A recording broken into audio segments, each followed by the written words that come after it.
जय गायत्री माता की जय।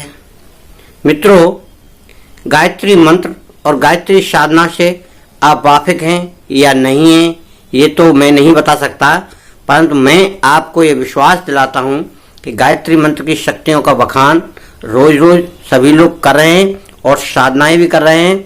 इसी प्रकार से एक व्यक्ति हमारे साथ में रहता था बहुत पहले, एक करीब 10-12 साल पुरानी बातें हैं, और वो व्यक्ति खाने पीने में भी अच्छा, घर परिवार से भी अच्छा है, मगर पूजा पाठ और इसको वो ढोंग मानता था और ढोंगी की तरह ही रहता था। वो कह रहे पूजा पाठ करने वाले सब ऐसे होते हैं, वैसे होते हैं, पढ़ाने होते हैं, ये कर देते हैं, वो कर देते हैं, इस तरह की बातें सुनाया करता था और पूजा पाठ करने वालों की हंसी भी उड़ाया करता था।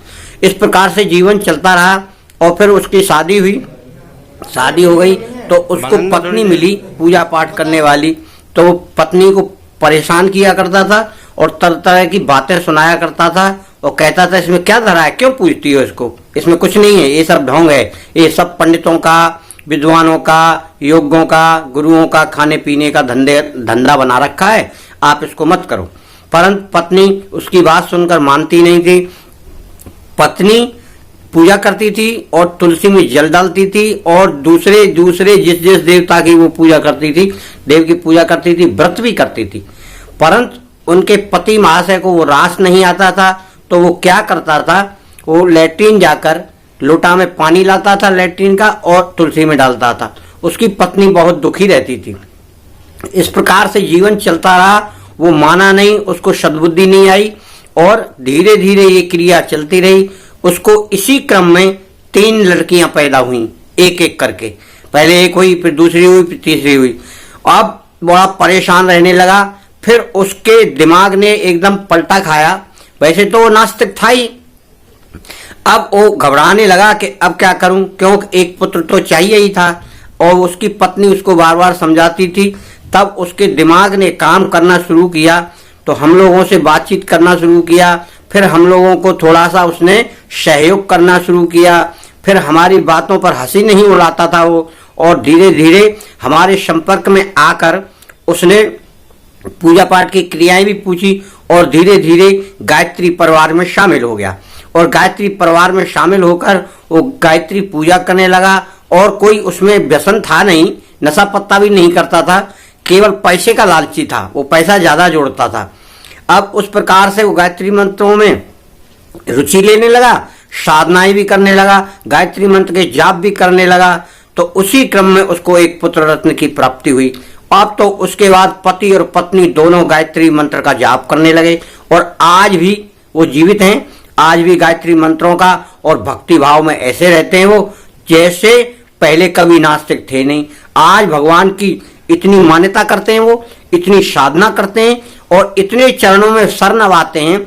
और कहीं भी कोई प्रवचन हो या कहीं भागवत हो या कहीं भी कोई पूजा पाठ का कार्यक्रम हो, वहां वो जरूर जाते हैं सुनने के लिए और इस चर्चा में शामिल होते हैं और लोगों से ज्ञान की बातें करते हैं और तमाम प्रकार के जो धर्म शास्त्र हैं या लोगों के प्रवचन हैं उनको सुन सुनकर एक दूसरे से बहस करते हैं, यानी तर्क वितर्क करते हैं और आनंद लेते हैं। और किस प्रकार से कौन साधना करता है, किस प्रकार से किसने साधना की, कहाँ रामायण हो रही, कहाँ कथा हो रही, कहाँ भागवत हो रही, इसका जिक्र करते रहते हैं और साधनाओं का भी करते रहते हैं, गायत्री शिविरों का भी करते हैं, गायत्री साधना का भी जिक्र करते रहते हैं। आज वो गायत्री के बहुत बड़े साधक हो रहे हैं और साधना करते हैं और आनंद में जीवन है।